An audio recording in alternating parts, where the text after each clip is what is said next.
Ayatullah Mujtabaa Khaamene'ii Hogganaan Olaanaa Iraan inni haaraan erga Abbaan isaa haleellaa Ameerikaa fi Israa'eliin wareegamee booda haasaa isaa isa jalqabaa fi seena-qabeessa karaa barreeffamaan uummata isaa fi addunyaaf dabarsee jira. Haasaan kun jechoota dippiloomaasii laafaa osoo hin taane labsii itti fufiinsa qabsoo murtii gumaa fi akeekkachiisa ulfaataa of keessaa kan qabudha. Mujtabaan akeekkachiisa sammuu ogeeyyii waraanaa Pentiigoon dhiphisu tokkos dabarsee jira. Yoo waraanni kun haala kanaan itti fufe Iraan adda waraanaa haaraan kan diinni keenya muuxannoo tokkollee itti hin qabnee fi ittiin qophoofnee banuuf deemna jedhee jira. Hundoorsiisa afaanii qofa miti. Ibsa jabaa hogganaa olaanaa haaraan Ayatullah Mujtabaa Khaamene'ii dabalatee akeekkachiisa isaa bal'inaan qabannee jirra. Waraanni Ameerikaa, Israa'el fi Iraan gidduutti gaggeeffamaa jiru amma sadarkaa cabaa fi caccabsaa irra ga'ee jira. Osoo addunyaan ija dhiphinaatiin hordoftu dirree lolaarraa oduuwwan gurguddoo fi seenaa jijjiiran wal harkaa fuudhamaa jiru. Addunyaan waraanaa ammayyaawaa isheen meeshaa qaalii fi teekinooloojii gurguddaan of tuultu har'a tooftaa haaraa rakkisaa ta'e tokkoon qoramtee jirti. Iraan tarsiimoom Samiin Liqimsuu jedhamuun Qilleensa Baha Giddu-galeessaa dirooniiwwan kumaatamaan uwwistee sirna ittisaa Ameerikaa fi Israa'el dhiphinaamaa keessaa galchitee jirti. Waajjirri qorannoo federaala Ameerikaa lameen Kaalifoorniyaa akeekkachiisa cimaa tokko dabarsee jira. Iraan deebii waraanaa ishee keessatti doonii daldalaa yookaan doonii eenyummaan isaa hin beekamne fayyadamtee qarqara galaanaa Ameerikaa irra kaa'uun daangaa Kaalifoorniyaa dirooniidhaan rukutuu dandeessi jedhamee eegama. Yoo gara xumuraatti nu faana turtan iccitii bal'aa dhageessu. Qophii keenya laayikii gochuun jalqabaan affeerraa keenya yeroo maraati. Yooyaa ashamaar kafunee kabajamtoota dhaggeeffattoota keenya kun Oromia 24 Newsdha. Kanneen chaanala YouTube keenyaaf haaraa taatan subscribe gochuun maatii keenya ta'aa. Qophiin keenya namoota hedduu biraa akka ga'uuf like share gochuun waliif qooduun dagatinaa. Hanga xumuraa qophii keenyaatti turtii gaarii.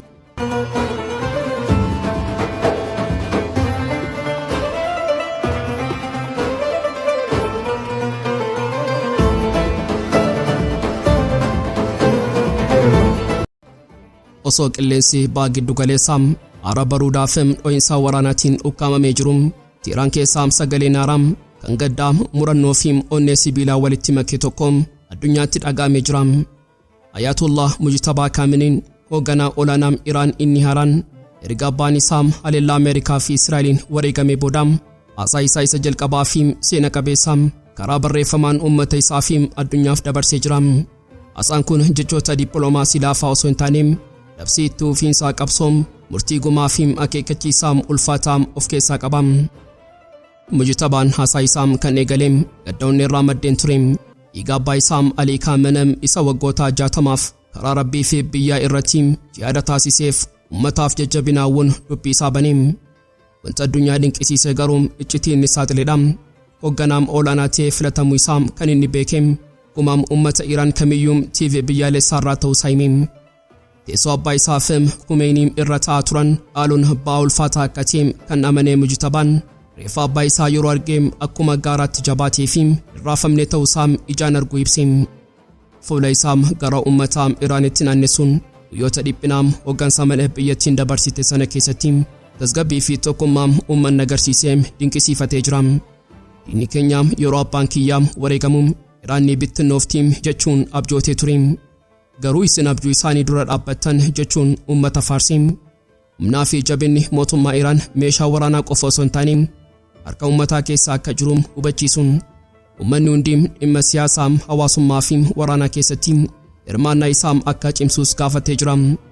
Keessattuu namoota waraana kanaan qe'ee fi qabeenya isaanii dhaban akkasumas warra madaaniif mootummaan wal'aansa bilisaa fi beenyaa guutuu kafaluu akka qabu ajajaa dabarsee jira. Dhimma waraanaa fi dirree lolaa irratti yeroo dubbatu dubbiin Mujtabaa caalaatti jabaate. Nuti jilbeenfannu lola kanaa itti fufnee diina keenya ni injifanna jechuun waadaa galee. Gootota Iraan warra haleellaa addunyaa of tuultotaa dura dhaabbatan galateeffachuun waraanni kun seenaa Iraan keessatti guyyaa ifaa fi injifannoo akka fidu dubbate. Tarsiima waraanaa ilaalchisee galaana Hormuz cufanii tursiisuun dirqama akka ta'ee fi yoo diinni dhiibbaa isaa itti fufee dirree waraanaa haaraan kan Ameerikaa fi Israa'el muuxannoo ittiin qabnee fi hidheegnee banuuf kan jiran akeekkachiise. Michoota Iraan kanneen harka mirgaa warraaqsaa yookaan Axis of Resistance ta'an yaadachuu hin daganne Yaman Husiim ishee Gazaa birmattuu fi loonii diinaa gubduum Hizbollaa Libaanos isa gufuu hunda cabsee Iraan cina dhaabbatuu fi hidhattoota Iraaq galateeffachuun isaan michoota Iraan warra dhiigaati jechuun faarsee. Meejoon FM inni diina roomisiise garuu murtii Gumaatiin Mujtabaan Gumaa dhiiga Abbaa Kiyyaa fi dhiiga Iraanotaa qulqulluu lafatti dhiisnu jechuun labsee. Keessattuu haleellaa diinni magaalaa Miinaab keessatti mana barumsaa irratti raawwateen dhiiga daa'immanii dhangaleef Gumaa addaa fi dhukkubsaan akka baamu waadaa galee jira. Gumaan gartokkeen bee jira garuu galmeen kun hanga xumuraatti hin cufamu. Yoo diinni kasaaraa nurra geef beenyaa kafaluu didee humnaan irraa fudhanna yookaan qabeenya isaanii amma sana ga'uu daaraa goona jechuun murtii sibiilaa dabarsee jira. Mujtabaan fuula isaa gara biyyoota Arabaa fi ollaa Iraanitti garagalchee Iraan biyyoota 15 wajjin daangaa akka qabduu fi isaan wajjin obbolummaa fi nagaa akka barbaaddu ibsee. Garuu dhugaa addaa tokko lafa kaa'ee jira. Ameerikaan biyyoota kana keessatti buufataalee waraanaa ijaarrattee lafa isaaniitti fayyadamuun Iraan rukutaa jirti. Nuti buufata Ameerikaa warra lafa keessan irra jiran rukunna malee birmadummaa keessan hin tuqnu. Garuu yoo waraanni kun itti fufee haleellaan buufataalee kana irratti godhamus itti fufa jedhe. Walumaa galatti biyyoonni Arabaa Ameerikaa of keessaa akka baasan gorsuun Ameerikaan nagaa isiniif fiddi jechuun soba guddaadha. Isheen nagaa osoo hin taane waraanaa fi badiisa isiniif fiddi jechuun haasaa isaa keessatti caqasee jira.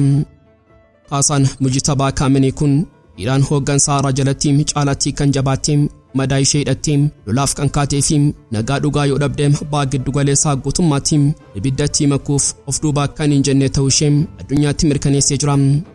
Haasaa kana keessatti Mujtabaan akeekkachiisa sammuu ogeeyyii waraanaa Pentiigoon dhiphisu tokko dabarsee jira. Yoo waraanni kun haala kanaan itti fufee Iraan adda waraana haaraa kan diinni keenya muuxannoo tokkollee ittiin qabnee fi ittiin qophoofnee banuuf jennaan kun doorsisaa afaanii qofa miti. Iraan kanaan dura xiyyaaraa fi misaayilaan lolaa turte amma garuu tooftaa waraanaa asii fi achiin jedhamne kan lafoo bishaan jalaa fi saayibeerii walitti makuun Ameerikaa fi Israa'el iddoo isaan hin eegnetti rukutuuf qophii xumuruu ishee akeeka. Dhimma dinagdee addunyaa irrattis Mujtabaan murtii sibiilaa dabarsee jira.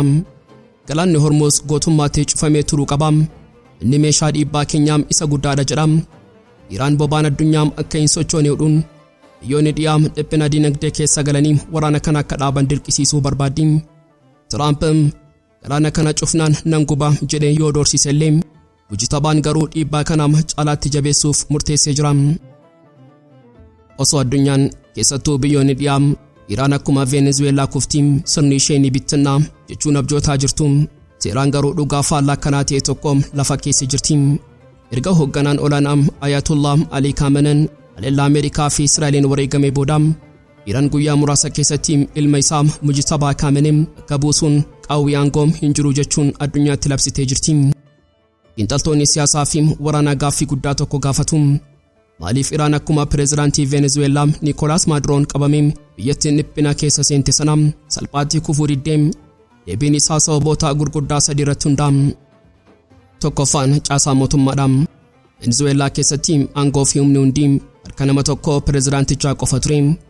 Yeroo inni kufuun utubaan biyyattii ni cabe. Iraan keessatti garuu akkas miti. Sirni Iraan kan bara 1979 hundaa'e aangoo nama tokko osoo hin taane dhaabbilee gurguddoo akka mana maree ogeeyyii, mana maree eegumsa heeraa fi hedduu warraaqsaa gidduutti hirmaatee jira. Kanaafuu yoo hoogganaan olaanaa du'ellee caasaan biyyattii of haaromsee itti fufa. Lammaffaan humna eegduu warraaqsaadha. Utubaan Iraan inni guddaan eegduu warraaqsaati. Dhaabbanni kun waraana qofa miti, inni qaama dinagdee, tikaa fi siyaasaa biyyattii kan to'atudha. Bara waraanaa Iraaqii fi Iraan keessaa kan dhalate eegduun warraaqsaa Islaamaa Iraan har'a biyyattii kufaatii irraa eeguuf lafee dugdaa ta'ee jira. Yeroo Ayatollaan du'u humni kun hatattamaan madaalli aangoo to'achuun Mujtabaa gara teessootti akka dhufuuf daandii saaqe. Eegduun warraaqsaa Islaamaa Iraan yoo jiraate Iraan salphaatti hin diigamtu. Sadaffaan ammoo muuxannoo fi tokkummaa yeroo rakkoodha. Iraan kanaan duras rakkoo akkanaa keessa darbitee jirti. Bara 1989 yeroo hundeessaan warraaqsaa Ayatollah Khomeiniin du'u Iraan ni diigamtee jedhamee yaadamee ture. Garuu Ali Khamene'ii aangootti dhufee biyyattii tasgabbeesse. Har'as hooggantoonni Iraan yeroo rakkoo wal nyaachuu dhiisanii tokkummaa sibiilaa uumanii diina dura dhaabbatu. Qilleensa Baha Giddu-galeessaa Har'a Araba Ruudam sagalee dho'insaa fi dhaadannoo waraanaatiin guutamee jira. Waraanni Ameerikaa Israa'elii fi Iraan gidduutti geggeeffamaa jiru amma sadarkaa cabaa fi caccabsaarra ga'ee jira.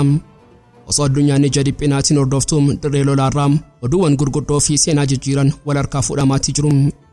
Wanti hundarraa addunyaan naasisee dhugaadha. Gaazexaan Israa'el Haritis Har'a saaxiledha. Akka gaazexaan kun jedhutti Iraan waraana kana keessatti misaa'ilota 250 ol gara Israa'elitti furguggistee jirti. Garuu wanti sodaachisaan lakkoofsa kana osoo hin taane gosa misaa'ilichaa fi dhabina sirna ittisaa Israa'eliiti. Misaa'ilota kana keessaa walakkaan isaanii misaa'ila faca'aa yookaan kilaastar misaa'ilisidha. Misaa'ilonni kunneen sirna ittisaa cabsuun yeroo samii Tel Aviv irra ga'an qilleensa keessatti dho'anii bombiiwwan xixiqqoo hedduu lafa bal'aa irratti facaasu. Akka Haritis gabaasetti misaa'ilonni faca'an 11 ta'an sirna ittisaa Israa'el guutummaatti cabsanii seenanii jiru. Guyyoota muraasa dura misaa'illi akkanaa tokko samii Tel Aviv guddittii gubbaatti dho'ee bombiiwwan isaa iddoowwan 7 fageenya kiiloomeetira 27 irra jiran irratti facaasuun balaa guddaa geessisee jira. Gama Iraaniin fayyaayin waraanaa Iraan ofitti amanamummaan diina keenya amanuma isaa keessatti rukkutuun amma baay'ee salphaanuuf ta'eera. Sababiin isaa raadariiwwan isaanii warra gurguddoo duraan dursine jaamsine irra jechuun labsee jira. Eegduun warraaqsa Iraan marsaa 41ffaa lola waadaa qaafur geggeessuu isaa fi misaa'ilota baalastikii mataa waraanaa toonii kiiloogiraama 1000 ol baatan 10 akkasumas misaa'ilota fattaa fi dirooniiwwan waraanaa fayyadamuun Israa'elii fi buufataalee Ameerikaa rukutuu isaa beeksisee jira.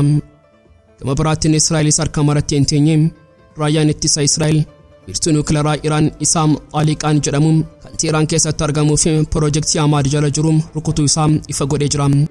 Haleellaan diroonii Israa'el kanaan magaalaa Ahwaazii fi Fardis keessatti namoonni nagaa Iraan wareegamanii kaan immoo miidhamanii jiru. Iraan garuu deebistee diroonii basaasaa Israa'el Hermes 900 jedhamtu kutaa Ilaam keessatti samiirraa harcaastee jirti. Oduun inni guddaa fi onnee Pentiigoon raasee garuu Teheraan irraa dhufe. Eegdonni warraaqsaa Islaamaa Iraan xiyyaara waraanaa Ameerikaa isa teeknooloojiin guutame F-15 kibba dhiyaa Teheraanitti sirna ittisaa qilleensaatiin adamsanii lafaan dha'uu labsanii jiru. Ameerikaan oduu kanaaf hangammaatti deebii yoo kennuu baattellee kun yoo dhugaatii Iraan samii ishee xiyyaarota Ameerikaatiif awwaala ta'uusaa mirkaneessitee jirti. Gama siyaasaatiin dhiphinni jiru daangaa darbee jira. Afyaa'in paarlaamaa Iraan Muhammad Baaqir Qaalibaaf akeekkachiisa gurra duuchuu Ameerikaaf dabarse. Yoo doloota keenya warra galaana Arabaa keessa jiran tuqxan obsi keenya ni dhuma. Bishaan galaana Arabaa dhiiga weerartootaatiin akka yaa'u goona. Dhiiga loltoota Ameerikaatiif itti gaafatamaan dhuunfaan Tiraampiidha jedha.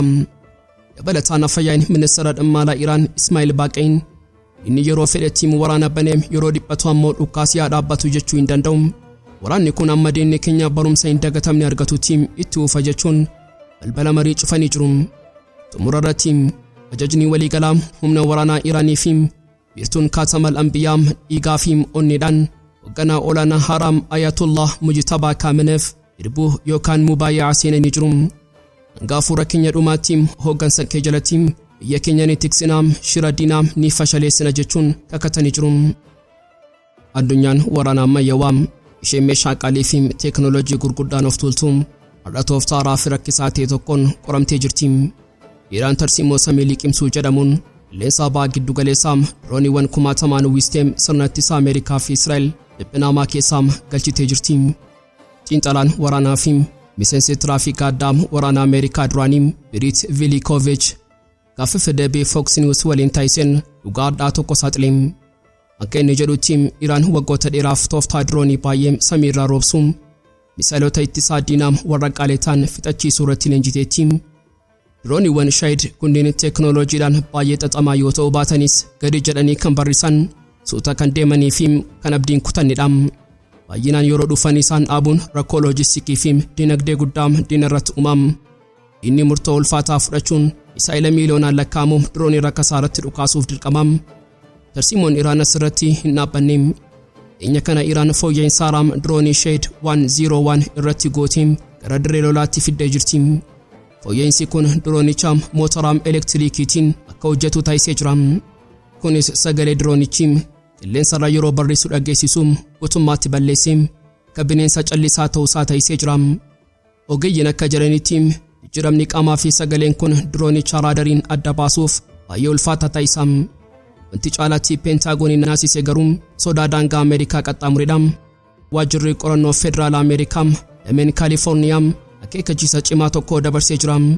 Akka gabaasa aangootarraa argametti Iraan deebii waraanaa ishee keessatti doonii daldalaa yookaan doonii eenyummaan isaa hin beekamne fayyadamtee qarqara galaanaa Ameerikaa irra kaa'uun daangaa Kaalifoorniyaa dirooniidhaan rukutuu dandeessi jedhamee teegama. Kun Iraan waraana kana kallattiin gara mana Ameerikaatti fiduuf karoora qabaachuu ishee agarsiisa.